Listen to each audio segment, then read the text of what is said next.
हाय दोस्तों हाय दोस्तों, स्वागत है आपका मेरे YouTube चैनल पे। तो फ्रेंड्स, आज हम पढ़ेंगे छंद के बारे में। हमने पिछला वाला वीडियो क्या बताया था, उसमें हमने पढ़ा था समास किससे कहते हैं, समास कितने प्रकार के होते हैं और किस तरीके से जो हमारा एग्जाम है, जो हमारे विभिन्न प्रतियोगी परीक्षाएं हो रही हैं, उसमें किस तरीके से समास के बारे में क्वेश्चन पूछ रहा है।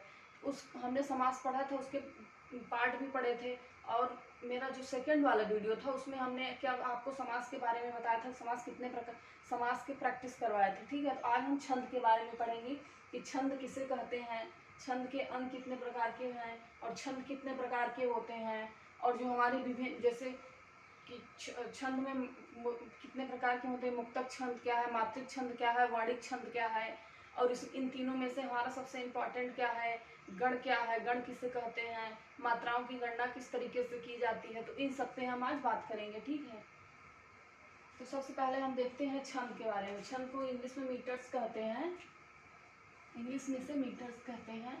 और जो छंद है, छंद के कितने पार्ट होते हैं, छंद के अंग अगर सबसे ज़्यादा इम्पोर्टेंट है, यहाँ पे कहीं कहीं साथ भी दिया रहता है, लेकिन जो हमारा मेन है, छंद के अंग या अवयव भी इसको बोलते हैं,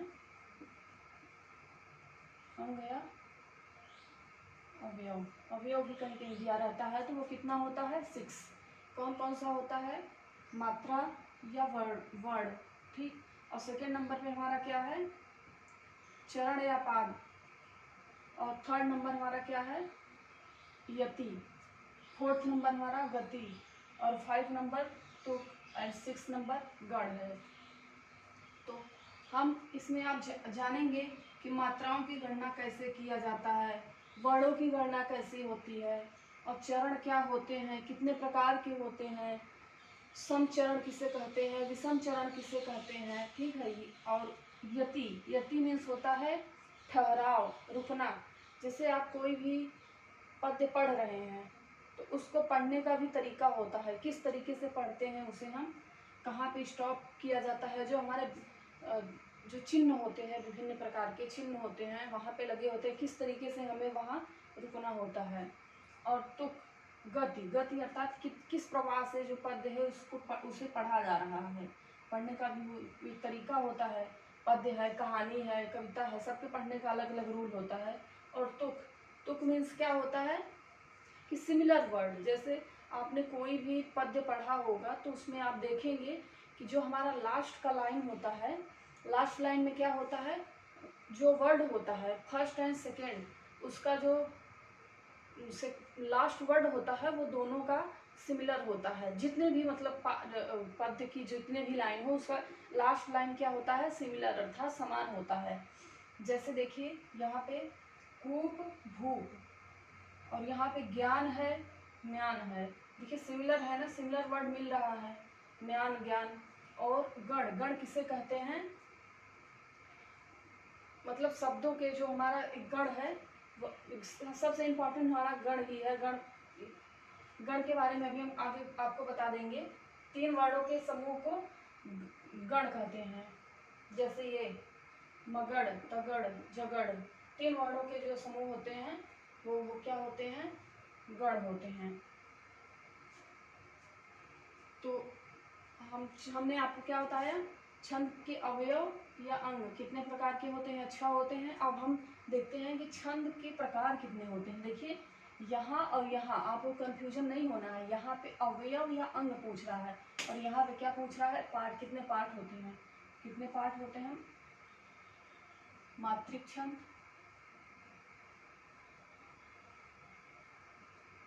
मात्रिक छंद, वर्णिक छंद एंड मुक्तक छंद। वर्णिक छंद और थर्ड नंबर हमारा क्या हो जाएगा, मुक्तक, मुक्तक छंद। देखिए मात्रिक, फर्स्ट नंबर हमारा क्या है, मात्रिक, फर्स्ट मात्रिक है, सेकेंड हमारा वर्णिक है एंड थर्ड हमारा मुक्तक है। सबसे ज़्यादा इम्पोर्टेंट हमारा कौन सा है, मात्रिक छंद है। मात्रिक छंद वेरी इंपॉर्टेंट। एंड ये जो हमारा वर्णिक और मुक्तक है, इसमें एग्जाम में ज़्यादा नहीं पूछा जाता है, ज़्यादा का मतलब लगभग पूछा ही नहीं जाता है। मुक्तक अर्थात जिसमें कोई भी रूल लागू ना हो, हमारे जो छंद के रूल हैं मात्राओं की, न तो उसमें कोई रूल लागू हो, न गणों की, न तुक की, मतलब उसमें कोई रूल लागू ना हो, तो वो हमारा क्या हो जाएगा, हमारा मुक्तक छंद हो जाएगा। वर्णिक छंद अर्थात जिसमें वर्णों की गणना की जाए। वर्ण अर्थात हमारा जैसे क, ख, जो भी हमारे शब्द हैं, जैसे मान लीजिए यहाँ मैं आपको बताती हूँ, यहाँ पे यदि आपको वर्ण गिनना है तो जैसे ज त, ये हमारा क्या है, वर्ण है। न, ये भी वर्ण है। प भी वर्ण है। अर्थात जो हमारे वर्णमाला में जो हमारे अक्षर हैं उसी को हम क्या कहेंगे, वर्ण कहेंगे। तो इस वर्णों की इसमें गणना की जाती है। और मात्रिक छंद हमारा सबसे इम्पोर्टेंट है, मात्रिक छंद। ठीक है, तो और इसके बाद हम लोग देखते हैं वर्ण या मात्रा। वर्ण या मात्रा को हम कैसे पहचानते हैं, इसके बारे में हम बात करेंगे। देखिए, आपको एक चीज़ मैं बताती हूँ कि लघु मात्रा कैसे होती है। यदि हम मात्राओं की गणना करते हैं तो उसमें लघु और दीर्घ का जिक्र किया जाता है। लघु और दीर्घ। लघु की मात्रा हमारी इस तरीके से होती है, ये खड़ी पाई। और जो हमारा दीर्घ होता है, दीर्घ का यश टाइप से समझ लीजिए, इसको गुरु भी बोलते हैं, ये दीर्घ है। अभी मात्राओं की गणना मैं आपको करके दिखाती हूँ कि किस तरीके से लघु मात्रा कौन सी है और कौन सी दीर्घ मात्रा है। सबसे पहले आप जो है मात्राओं को पहचानिए, उसके बाद तभी आप यहाँ पे जो भी पद दिया रहेगा उसको आप मात्रा बता सकते हैं। पूछता है कि कितने मात्राएं हैं, इस पद में कितनी मात्राएं हैं। और हाँ, और इसके बाद मैं आपको बताती हूँ कि ये जो हमारी पोयम है, सॉरी पद है, जाति न पूछो साधु की, पूछ लीजिए ज्ञान, मोल करो तलवार का, पड़ा रहने दो म्यान। इसमें आपको बताना है कि हमारा सम चरण कौन सा है और विषम चरण कौन सा है। तो देखिए, सम चरण हमारा कौन सा होता है, सम चरण हमारा जो है 2 और 4, एंड विषम चरण हमारा क्या होता है, विषम चरण हमारा 1 और 3 होता है। ठीक, इसको आप लोग नोट कर लीजिएगा, क्योंकि आप जब तक सम और विषम नहीं पहचानेंगे तब तक आप मात्राओं की गणना नहीं कर सकते हैं। तो देखिए, हमारा यहाँ पे ये है फर्स्ट, ये है सेकंड, एंड ये है थर्ड, ये है फोर्थ। तो हमने अभी आपको क्या बताया कि सेकंड एंड फोर्थ वो हमारा क्या होगा, समचरण होगा। ये क्या होगा, समचरण।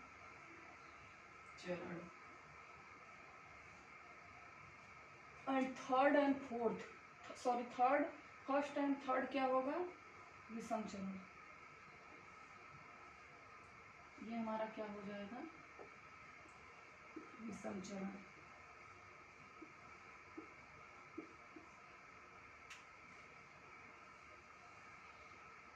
फर्स्ट और थर्ड विषम चरण, एंड सेकेंड एंड फोर्थ हमारा समचरण हो जाएगा, और ये फर्स्ट और थर्ड विषम चरण हो जाएगा।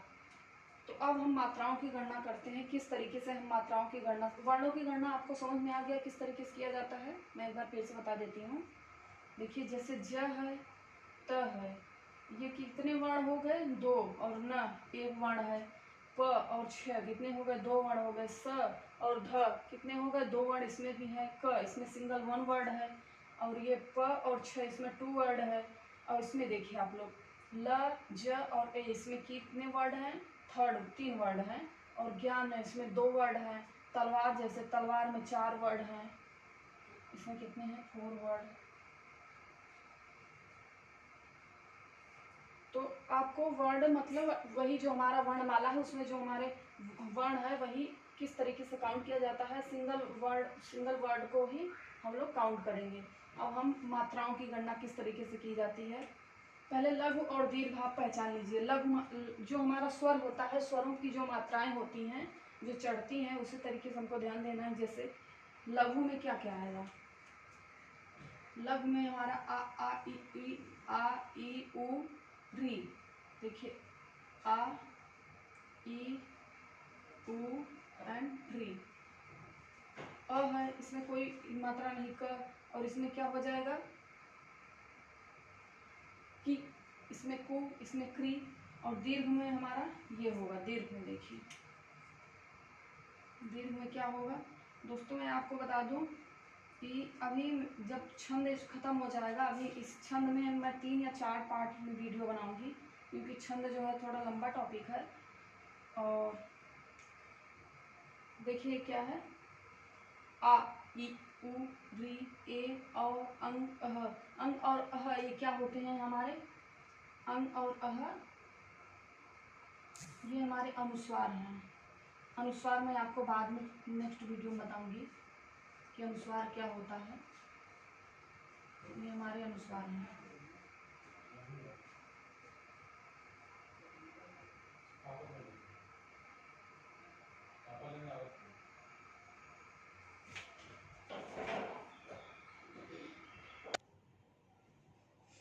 तो अब हम क्या पढ़ाएंगे? मात्राओं की गणना किस तरीके से की जाती है, इसके बारे में हम आपको बताते हैं। आप लोग एक बार इसको शॉर्ट स्क्रीन ले सकते हैं।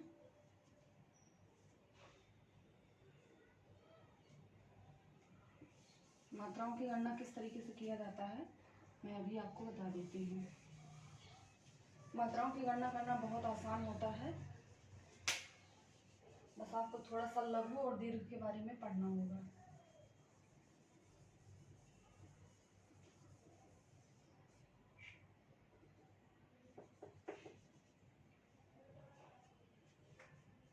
देखिए किस तरीके से मात्राओं की गणना की जाती है। जैसे जाति है तो इसमें कितनी मात्राएं हैं। आपको लघु और दीर्घ यदि पहचानते हैं तो आपको समझ में आ जाएगा। जाति देखिए आ में कितना है, पहले ये हमारा जो मात्रा है, मात्राओं की यदि पहचान लेंगे, जो हमारी दीर्घ और लघु है, तभी हम मात्राओं की गणना कर सकते हैं। तो जा है आ अर्थात दीर्घ, दीर्घ अर्थात गुरु। और ये क्या है हमारा? लघु।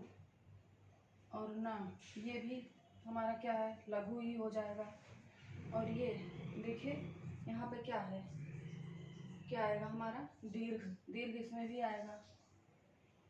औ किस में है? दीर्घ में है, तो दीर्घ में हमारा ये भी आ जाएगा। साधु, इसमें क्या होगा हमारा? आ किस में है? दीर्घ में, तो इसमें भी गुरु। और ये हमारा क्या, इसमें क्या आएगा? पड़ी लाइन। साधु, इसमें की, इसमें क्या आएगा? गुरु आएगा। इसमें भी गुरु आएगा, इसमें लघु आएगा, इसमें लघु गुरु आएगा, इसमें लघु आएगा, इसमें भी लघु आएगा, और इसमें गुरु आएगा, इसमें लघु आएगा। मैंने कैसे किया? यदि आप लघु और दीर्घ को पहचान लेते हैं तो आप इसको आसानी से पहचान सकते हैं। और देखिए ये अब हमारा मोल ओ है, ओ है अर्थात गुरु। और ये हमारा लघु, ये भी हमारा क्या होगा? गुरु। ये ओ देखिए यहाँ पे का किस में आ रहा है? गुरु में। गुरु अर्थात सॉरी दीर्घ अर्थात गुरु में आ रहा है। ये क्या होगा? ये लघु, मैं ऊपर लिख देती हूँ लघु। ये भी लघु होगा। ये आ है तो गुरु होगा, ये भी आ है, अ है, र है, तो ये लघु में आएगा, और ये गुरु में आएगा।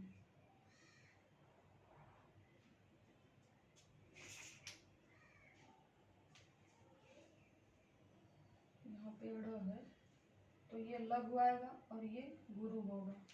ये भी लघु होगा, ये भी लघु होगा, और एक इसमें आएगा, ये है ना, ठीक, इसमें आएगा दीर्घ में। दीर्घ अर्थात गुरु। दो, ये भी गुरु में आएगा। और यहाँ पे आपको ध्यान देना पड़ेगा कि यदि इस तरीके का वर्ड आता है तो क्या करेंगे। तरीके के वर्णों को हम पहले बोलते क्या हैं? इसको बोलते हैं संयुक्त वर्ण। क्या बोलेंगे? संयुक्त वर्ण। देखिए, संयुक्त वर्ण से पहले यदि आधा अक्षर आता है तो वो हमारा क्या होगा? दीर्घ होगा। ये भी दीर्घ होगा, ये लघु होगा। यदि इसमें हम मात्राओं को काउंट करें कि कितनी मात्राएं हैं, तो काउंट करते हैं। इसको हम 2, 2 4, 2 6, 2 8, 2 10, 10 2 12 13। इसमें कितनी मात्राएं हैं? 13 मात्राएं। और इसमें 2 2 4, 2 6, 2 8, 2 10। इसमें कितनी मात्राएं हैं? 10। और इसमें कितनी हैं? 2 2 4, 2 6, 2 8, 2 10, 2 12, 1 13। इसमें भी 13 मात्राएं हैं। और इसमें कितनी मात्राएं हैं? 2 2 4, 2 6, 2 8, 2 10, 2 12, 2 14। इसमें कितनी मात्राएं हैं? हमने आपको क्या बताया कि हमारा जो चरण है पहला और तीसरा वो क्या होता है? विषम चरण। तो 13 का ऐसा है, 13 विषम है, 13 विषम है। और 10 और 4 ये क्या है? ये सम है, तो ये सम चरण हुआ।